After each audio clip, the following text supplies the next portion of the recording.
I have a home daycare. I like to think I'm pretty lenient, but I do have one big rule: don't make me the bad guy. I understand we might have different rules, but don't make your child resent me by not backing me up. Anyway, another rule is I don't allow outside toys or electronics. Kids can bring the stuffed animals for nap if they're sleeping on rest mats, but I don't want to be responsible if something gets broken. Years ago, I used to let kids bring whatever.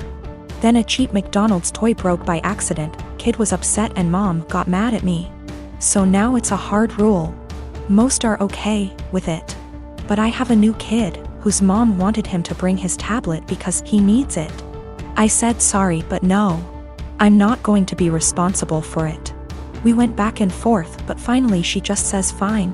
But every morning, he's crying because she took his tablet from him in the car.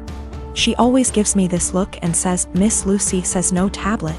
I always try to say we have plenty of toys, but the kid spends the whole morning sulking. I've talked to mom, asked her to leave it at home and not even put it in the car, but she says he needs it. It's been a month and yesterday was the straw that broke the camel's back. Kid came in crying as usual. I tried my usual redirection, which didn't work. Mom was giving me a look of, "See what you did?" Then she had the nerve to say to him, "I know you need your tablet, we've talked about this before, Miss Lucy is strict." That pissed me off. I ended up telling her to take him home right then and there. She was shocked and tried to stammer. He was my first kid of the day, so there was no scene. I just handed back his backpack, said he was no longer a student of mine, and began to pack his extra clothes and the sippy cup he kept. Mom was in tears as she left. My husband thinks she was right. I'm too strict and should have broken policy instead of causing drama. There was no medical need for the tablet. It was all just that he wanted it. I'm not making a waiver for electronics. That won't stop other issues with the tablets, such as jealousy and drama, so my "don't make me the bad guy" rule has been misunderstood, partly as I worded it poorly. I don't expect blind obedience. No one has to agree with my rules. They can challenge them, to me. But to their kid, I'd rather them explain everyone has different rules and that while they're with me, things will be different. I do the same with parents who have different rules than mine. I never say they're wrong or strict, I say that we have different rules at school and to listen to mom and dad. This is also a policy for pacifiers, bottles, and potty training. I'll approach any of these milestones when you ask, but you have to be working on it at home too. The kid won't progress if they only go pee on the potty at home. And the child was not autistic or non-verbal. If he was, an exception would be made. I returned her money for the last few days of January and texted an apology for terminating without notice, and said I hope she was able to find care. She said she left him at her mom's. She also asked if there was any way I'd reconsider, and I said no. We had a long phone call and no minds were changed, but it was the ending we should have had. My twin sister, May, and I are identical. At the end of our first year of college, I was in a car accident, and I ended up with a facial scar and major trauma. I started seeing a therapist because of the nightmares and the fact that I was panicking any time I got into a car. That led to me realizing there were some deeper issues, which we worked on. As part of that work, I got a physical. Started working with a dietitian to fix my diet and the smorgasbord of vitamin deficiencies it caused. I started working out, strength training 3 days and sprints or HIIT on 3, with our older sis. By the end of our first year of college, we had each gained about 30 pounds. By the end of the next year, I had lost half of it, but I was smaller at 134 pounds than my previous 120 because of the muscle mass. And that's been my size for the past half-decade. I found a new beautician, and she gave me long layers to make my natural curls be curls instead of waves of frizz. I always wanted but that my old one said would look bad and refused. I stopped bleaching it and let it go its natural dark blonde / light brown. I stopped spray tanning.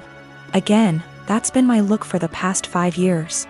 I live in a rural area, and the internet isn't great. Things like FaceTime just aren't options, and I can't post a lot of pics on social media / see of it. This is relevant because a big issue is that May didn't see me over the quarantine. We talked on the phone a couple times a week, but it mostly revolved around her wedding planning. She got engaged before the Rona put us on lockdown. I wasn't her mo, so mostly I was being told decisions, not involved in the process. When it came to the bridesmaids' dresses, May sent our sister, Sil, and me a link and told us to get it in our size. Same with hair and makeup, but we had to arrange for a beautician because May's wouldn't do more than 4. And she wanted her friends at the appointment with her.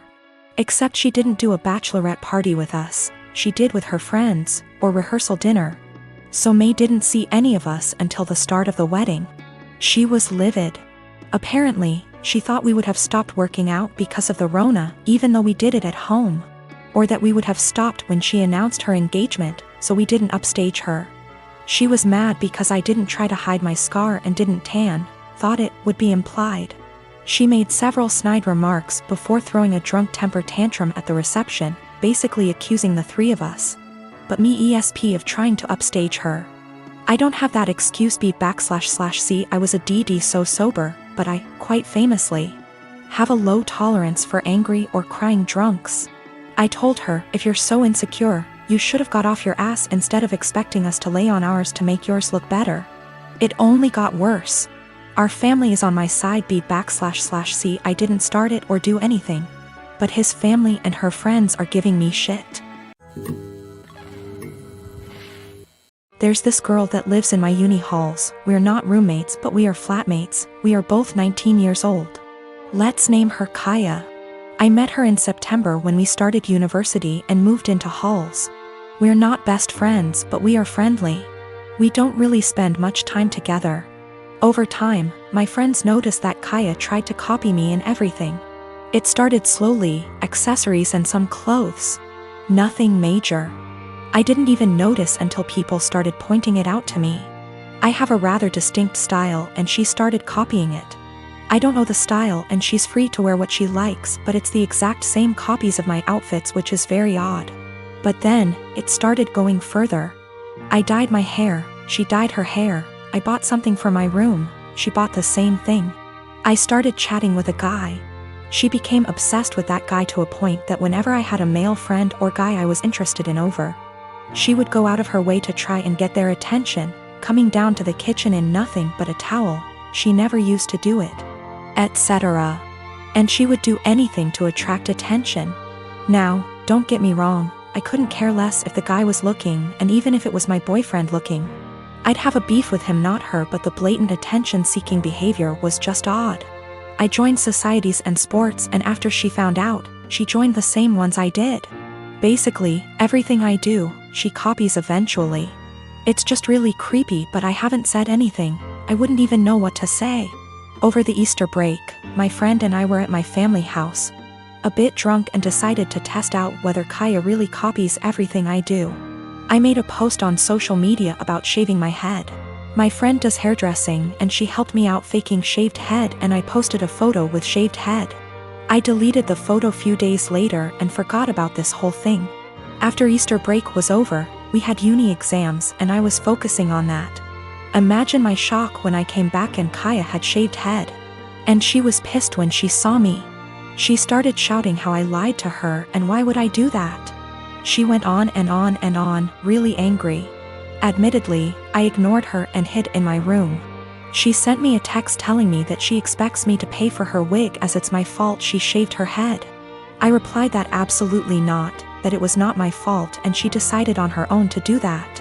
She kept attacking me over it every time I saw her. It's been a few days since I came back from Easter break. My exams start tomorrow, and yesterday I received an email from my university asking me for a meeting over the issue. She reported me to uni over something she's done. I am genuinely confused. Was I really in the wrong? I met this guy about 18 months ago, and we've been together since. He knows about my employment history, and he said that he has no issue with it. Though he did ask me to tell his family the white lie I occasionally use on my CV and stuff, which is that I was a waitress. A month ago we found out that I'm 2 months pregnant. He says this is great news, and we should move in together. I assumed he'd be moving into my place because he rents his far smaller 1-bedroom flat while I own mine. And I have room for a baby's room while he doesn't. Also, I really don't want to leave my flat. It's my flat, I love it, I could see myself living here for the rest of my life. And I don't want to lose the security of owning a flat and have to go back to paying rent or a mortgage each month. However, he then said that he didn't want to move into my place, and said I should sell it and we buy a place together. I said that I like my place, it means a lot to me that I was able to buy it. And it represents years of working my arse off scrimping and saving. He then said that he understands all of that.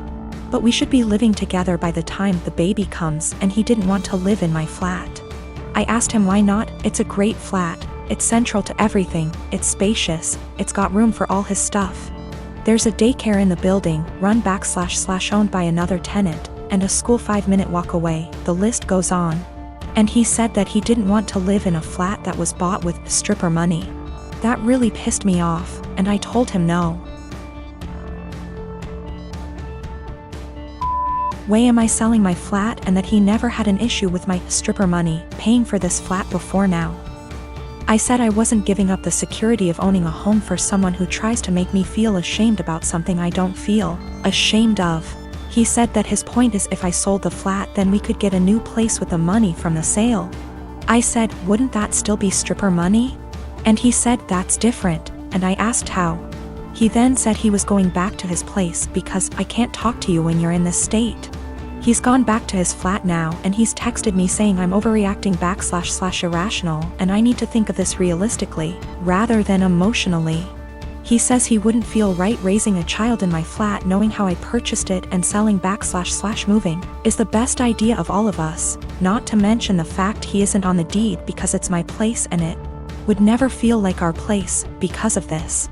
I feel I might be the arse because I get why he might feel like it's just my place, and I feel I'm being too rigid in a time we need to work together. Plus I spoke to my sister and she sided with him, so 2 out of 3 people think I'm in the wrong here.